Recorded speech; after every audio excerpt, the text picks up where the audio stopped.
Durante os anos 90, os videogames já eram bem populares aqui no Brasil. A gente adorava, né, chamar um amiguinho pra nossa casa lá, colocar 2 controles, a mãe trazia um lanche, né, e nossa, esse era um tempo bom demais da conta. Só que tinha uma marca que vivia aparecendo em todos os programas da televisão, principalmente nos infantis, que era a Dynacon. É engraçado que a Dynacon aparecia desde o programa do Sandy Júnior, na Xuxa e também no programa do Raul Gil.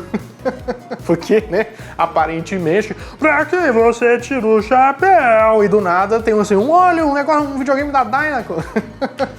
Então, preste atenção, compre um Dynavision Radical. E tinha vários jogos que a gente jogava nos Dynavisions que estavam disponíveis naqueles cartuchos de 64 ou 96 jogos, né? Que estranho, eles não eram muito da Dynacon assim, né? Tinha Contra, tinha Adventure Island, tinha também Super Mario Bros, Bomberman, Pac-Man, Karateka, tinha um monte.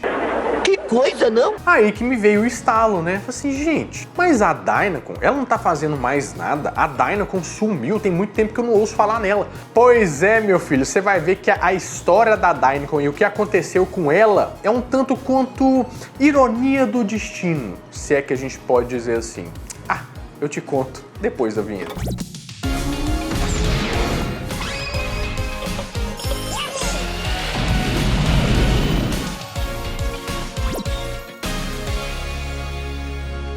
Fala, meus queridos amigos, como estão vocês? Vocês estão bom, né? Eu gosto muito de falar sobre videogame aqui no canal porque, pra quem não sabe, eu me formei como modelador 3D, né? Eu faço modelagem 3D pra jogos. É legal porque eu começava a ter as ideias, colocava no papel e depois eu dava vida pro personagem no computador em 3D, fazia as animações dele. Nossa, gente, era um negócio muito legal. A nossa vida de videogame se confunde com isso, né? Inclusive com a história da Dynacon. A Dynacon foi uma empresa brasileira fundada em 1981 por 2 sócios, o Gabriel Almond e o Jerry Maio. Brasileiro, mas não parece tanto assim não, né? Mas tudo bem. Só que a Dynacon já funcionava mesmo antes daquela lei de reserva do mercado, que a gente vai ter que fazer uma vinheta aqui de tanto que eu falo nela, né? Que pra quem ainda não assistiu ou não sabe, a lei de reserva de mercado era uma lei que proibia que a gente importasse coisas de fora. Pra gente fortalecer o nosso mercado nacional, a gente ia ter que começar a produzir coisas e tal, né? Mas a tecnologia não chegava e aqui ficava meio defasado. E eu tenho um vídeo falando sobre como que essa lei quase acabou com os videogames no Brasil, eu vou deixar no card aqui em cima. Pois é, mas o que a Dynacon fazia nessa época? Ela fazia o que as pesquisas de mercado mostravam para ela, né? Depois de fazer uma pesquisa, assim, o que será que o pessoal tá querendo? Ah, eles estão querendo cartucho de Atari? Mas bora produzir esse negócio então, de forma legalizada? Não! Só que não é tipo, vou fazer um cartucho assim. Não, eles chegavam a produzir 24 horas por dia, naquele pico ali do Natal, do Dia das Crianças, né? Pois é, eram mais de 10 mil cartuchos por mês no auge da produção. Só que tem um negócio que é muito engraçado, porque a gente aqui no Brasil é meio bobo com os negócios de fora. Não, vamos falar a verdade aqui. A gente, quando vê que o negócio é brasileiro, a gente fica com um pouco de preconceitinho, né? Pois é, só que o que eles faziam pra driblar isso? Eles colocavam as instruções no cartucho todas em inglês. Aí falava assim, all respect, insert in the brand, que eu só ali atrás, só que tinha um negócio português assim, produzido aqui, na Zona Franca de Manaus. É nós que voa. Aqui é o Brasil. Só que aí que acontece um negócio, né? A gente tá falando aqui que não chegava nenhum videogame de fora, né? Em 1983, a Gradiente conseguiu a licença para produzir o Atari oficialmente aqui no Brasil. Aquele Atari 2600, sabe? Pois é. Sabe a Dynacon que tava rindo assim, falei assim, ih, nossa senhora, mas meio que vai moer meu negócio aqui, porque eu só faço os cartuchos do negócio e eu não faço de forma legalizada, não. Sabe o que eles faziam? Eles pegavam as ROMs dos cartuchos, que é como se fosse a parte lógica ali, chuchavam no cartucho e falavam assim, ih, rapaz, agora me dei com os burros na água. Porque eles não pagavam nenhum tipo de dinheiro, royalty, nada pra empresa americana lá que fazia Atari, né? Porque era uma bagunça danada nessa época de clone, de que os clones estavam aí, o pessoal tava tudo certo, ninguém conseguia fiscalizar, porque os juízes eram tudo velho, não sabia como é que ele dava parecer, se isso aqui é cópia ou não é cópia, porque tá parecendo um videogame diferente aqui, essa caixa é diferente da outra, sabe? É um negócio muito doido. E olha só que impensável isso. A Gradiente fez um acordo com a Dynacon que não ia entrar com processo contra eles, desde que eles não usassem no cartucho lá a logo da Atari, e podia continuar produzindo os cartuchos que eles não estavam nem aí. Gente, mas isso é uma... Não, isso hoje, gente, Jesus, isso é inadmissível hoje. A Gradiente deixou eles até divulgar que era compatível com o console. Claro, pra eles era muito cômodo, né? Porque você comprava o console lá com a Gradiente e tal, e vendia o cartucho lá, né, de formas não legalizadas. Né, Brasil. É claro. Mas a história da Dynavision estava prestes a mudar com um lançamento que fez um pouco de sucesso aqui em São Paulo.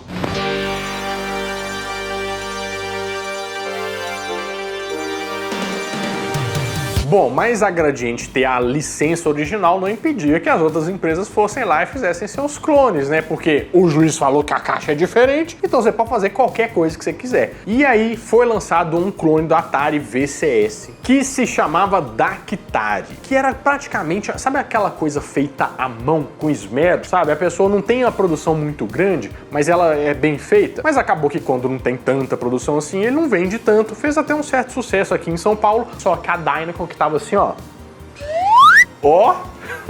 Então tá dando certo esse negócio aí. Tava lá de olho. Pensou assim, que tal se eu fizesse o meu próprio clone? Isso. Ah, isso aqui sim ia dar certo, eu já faço os cartuchos mesmo.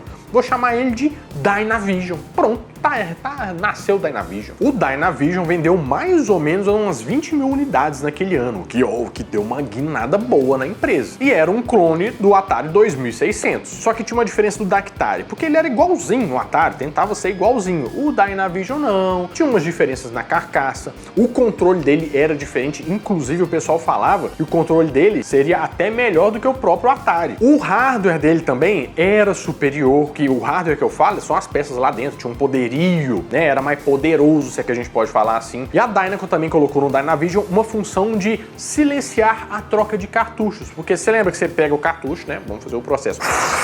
Aí você desliga,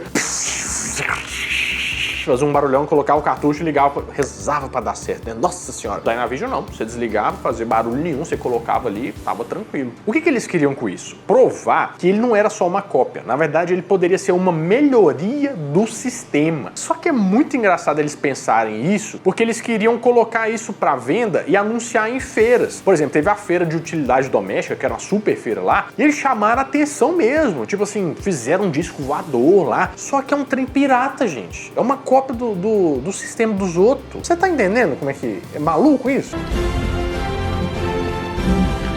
Eu, quando tava fazendo jogo lá, eu já ficava ansiosíssimo pensando assim, não posso copiar ninguém, não pode ficar parecido com nada, né? Ficava lá modelando os negócios, né? Fazendo curso. Mas esse curso também, foi numa época que a gente já mudou a tecnologia aí, né? Eu tinha que ir pro centro da cidade, fazer o curso, fazer um monte de coisa. E eu usava um motor gráfico que chamava Unity, que inclusive evoluiu bastante até hoje, né? Por acaso eu tô até lembrando aqui, na Alura tem um curso muito da hora de Unity pra você que quer entrar no mundo dos jogos, né? Ensina tanto modelagem, como programador, como até roteirista. Tudo isso precisa pra você fazer um bom jogo, né? Lá na Alura tem um curso completinho disso, além de outros 1.500 cursos que você pode fazer com a matrícula, né? Eu recomendo. É muito da hora. Dá pra você fazer 1 milhão de coisas com a Unity. Inclusive, eu vou deixar o link aqui embaixo, o link do Nerd Show, que você consegue fazer a matrícula na Alura com 15% de desconto, hein? Vou deixar aqui pra você ir lá depois, o QR Code aqui na tela também. Pois é, mas olha só, vamos pra 1989. A Dynavision queria lançar o Dynavision 2, que na verdade agora não ia ser mais um clone do Atari. Ele ia ser um clone do Nintendinho. Mas olha só, ele foi lançado em 89, 4 anos antes do Nintendinho ser lançado oficialmente aqui no Brasil. E ele era compatível com os dois cartuchos, né? O japonês e o americano, de 60 ou 72 pinos. E tinha um adaptador, que era super diferencial disso da época. A Dynacon lançou uma super super novidade, o adaptador J72. Com ele você pode usar cartuchos do sistema Nintendo japonês, né? Vinha numa maletinha, tinha espaço pra você colocar os cartuchos, pra você colocar os controles, era um negócio bem azeitadinho e bonito, sabe? E foi nessa mesma época que rolou um monte de boom aí de console clone do Nintendinho, inclusive que a Gradiente lançou o Phantom System. Ela que tinha a licença do negócio lá, mas falou assim, não, pra que eu vou fazer licença? Os negócios estão lançando tudo aí, vambora. Phantom System. Nunca foi tão emocionante ficar em casa. Mesma época também que a Tectoy saiu meio que pela tangente e licenciou o Master System. Só que em 1991 já veio o próximo lançamento da Dynacon, que era o Dynavision 3. Que também era cópia do Nintendinho, né? Mas dessa vez tinha resolvido o negócio lá para não precisar pôr adaptador, nada. Tinha um console lá que você colocava em cada entrada, tinha a pinagem diferente lá, tinha 2 entradas. Em 1995 veio o Dynavision 4, que também era clone de Nintendinho, mas agora tinha mais uns acessórios, sabe? Umas pistolas, uns controles, uns trem pra você chuchar, porque o negócio vai ficando cada vez mais tecnológico. Também dá pra você pôr 2 cartuchão lá. Mas a Dynacon não parou por aí não, porque na verdade ela fez outros consoles que, inclusive, eu vou contar uma história pra vocês porque eu tive e parecia que eu era a única criança de Belo Horizonte que já tinha ouvido falar desse negócio, porque eu ganhei no álbum do Campeonato Brasileiro, mas eu vou explicar pra vocês. Porque em 1992, a Dynacon lançou o Mega Boy Compact, que era um portátil, mas era clone do Atari 2600, só que não tinha, era um controlão assim, você jogava aqui, o console já era aqui, ó, o videogame já era esse trem. Você usava a televisão pra você jogar, colocava o cartucho aqui mesmo, ele não tinha telinha não, era só, sabe? E funcionava, mas super tecnologia. Tinha um cartucho exclusivo nele e também tinha uns jogos mais educativos. Isso aí eles começaram a fazer em um determinado período. E em 1994 eles lançam também o Mega Vision, que era para ser um console que ia rodar tanto o Mega Drive quanto o Master System. Até porque o nome dele era para ser Mega Master, né? Mas aí a Tectoy falou, opa, como é que é o negócio aqui? Você lembra que eu tô com o trem todo licenciado aqui, né? E prometeu que ia, já entrou na justiça, e a cada coisa que eles iam fazer ali, eles prometiam que não, nós vamos te acusar. Eu vou envenenar, viu? E queria que eles retirassem esse console das lojas, né? E apesar deles conseguirem, tipo, uma autorização depois, a Tectoy deixou bem claro que eles iam ficar em cima deles, sabe? Então meio que eles recolheram o videogame, ele não vendeu tanto assim, e se tornou um grande raríssimo da Dynacon. Mas a Dynacon estava preparando uma grande surpresa, principalmente para mim, Renatinho, de Belo Horizonte, que estava lá assim, oh meu Deus, o que o destino pode reservar para mim?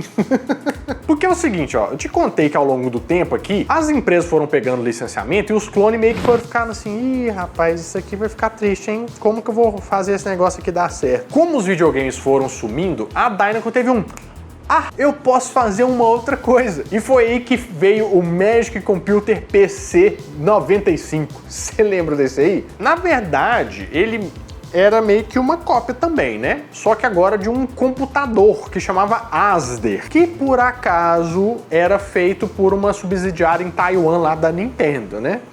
Tipo, ainda é cópia. Era um teclado que você chuchava na televisão, ele tinha um joystick lá que tinha, inclusive ele tinha até uma bolinha só pra você colocar no buraquinho do joystick, que ele virava um analógico. Era muito da hora isso. E aí ele funcionava numa interface lá, quando você ligava ele parecia um Windows 3.11, sabe? Tinha 4 KB de memória RAM. Ah, meu Deus do céu!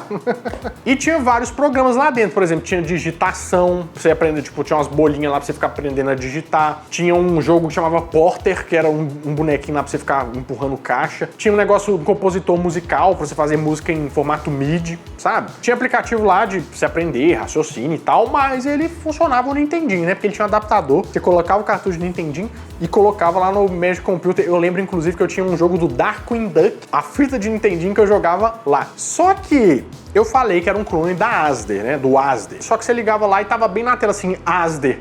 Mas a Dynacon falou que, na verdade, não era porque era cópia, não. Sabe o que significava ASDER? Aplicativos simplificados dirigidos à educação e ao raciocínio. Ah, não, gente. Jesus, toma conta. Eu acho que a sede da Dynacon era num barco pirata, assim, ó, com a vela, assim. Não faço nem, gente. Pelo amor de Deus. Não. Mas aí vem a época que vai começar o fim da Dynacon. Chegam os anos 2000. Então, nos próximos anos, a Dynacon lançou alguns consoles, né? Alguns bastante, muitos, né? Só que, tipo, nos anos 2000, não sei se fazia tanto sentido assim, a gente ainda ter clone de Nintendinho, rolar os videogames antigos assim, porque a gente já tava numa outra época, né? A gente já tava ali começando a época do 3D, daquela coisa que tava enchendo os nossos olhos. E no começo dos anos 2000 também, como a gente tava muito naquela época de MP3, MP4, eles lançaram também um MP6, que eles apostavam lá que poderiam vender também, mas né, não. Uma coisa interessante é que por volta de 2008, a Dynacon também fez uma edição especial de um computador que tinha algumas funções lá educativas, tipo o Magic Computer, mas um formato CPU mesmo, mas pro pessoal usar no Bom Dia e Companhia para dar como prêmio. Você lembra disso? Chamava Dynavision PC Game e vinha com as atividades e com 106 jogos na memória, mas você podia pôr uns cartuchos lá também. Mas o último console lançado pela Dynacon mesmo foi o Dynavision Cyber Game, que era um emulador de tudo quanto há, Mega Drive. Isso aqui que você colocava o cartão SD lá e jogava coisa, né? Jogava tudo. Só que ele era um emuladorzinho assim pequeno, sabe? Você colocava na televisão, como se fosse um videogame mesmo. Pois é, mas é a partir daí que a nossa história começa a ficar um pouco irônica e trágica. Vou te explicar por quê. É o seguinte, ó, lá em 2010, a Dynacon estava trazendo para o Brasil um produto chinês, né? Um portátil que se chamava Jingu. E virou uma febre na época. Por quê? Era praticamente um portátil meio Game Boy, se é que a gente pode dizer assim, mas não no formato Game Boy. Mas que você podia colocar lá os jogos e emular isso e ficar jogando qualquer coisa na palma da sua mão. Se você parar pra pensar isso em 2010, quando a gente não tinha celular, esse tanto de coisa pra jogar portátil assim, incrível. Só que foram eles que fizeram esse videogame? Na verdade, não. Porque quem fazia era uma empresa que chamava Cedder, que eles contrataram e licenciaram a marca Dynacon para fazer esse produto. Então, o Jingu ia sair pela Dynacon, mas quem fazia era uma outra empresa. Só que eles descobriram rapidamente, né, que essa empresa que ficava lá em Manaus não estava fazendo muito bem esse aparelho, estava fazendo de uma forma muito porca, estava tendo muita reclamação, chegando no ponto que essa empresa conseguiu, com baixa qualidade lá, perder o ISO 9001 de qualidade do produto. Ou seja, o negócio ficou meio que, Jesus, o que está acontecendo, né? Por outro lado, também já estava rolando uma discussão de, peraí, mas a Dynacon tá fazendo esse aparelho aqui que ele reproduz jogos de outras empresas? Como é que ficam os direitos autorais disso? Tanto que chegou a sair até na Folha de São Paulo uma matéria sobre isso, né? Tipo, como que eles explicavam isso? E eles falavam que, na verdade, as pessoas usavam do jeito que queriam, que eles tinham o aparelho lá, que era desenvolvido por eles lá, e se eles queriam colocar jogo ou não, é com o pessoal que compra. Só que eles mandaram, por exemplo, para a matéria lá da revista para eles fazerem uma amostra com os jogos todos na memória do negócio, né? Que eles não podiam colocar Mario, Donkey Kong, Mario Kart. Então, assim, essa discussão começou a pegar pesado com a Dynacon, que não tinha nenhuma desenvolvedora de jogos. Então, eles viviam de fazer cópias, se é que a gente pode dizer assim, né? Similares. Pois bem, mas olha só que ironia do destino. A Dynacon, que não estava feliz com o serviço lá da outra empresa, falou com eles que eles tinham que parar imediatamente a produção, porque se eles continuassem fazendo o produto com a marca Dynacon, eles tiraram a licença lá, eles iam entrar na justiça por causa de direitos autorais e coisas, né? Vocês estão zoando, né, galera? Como assim?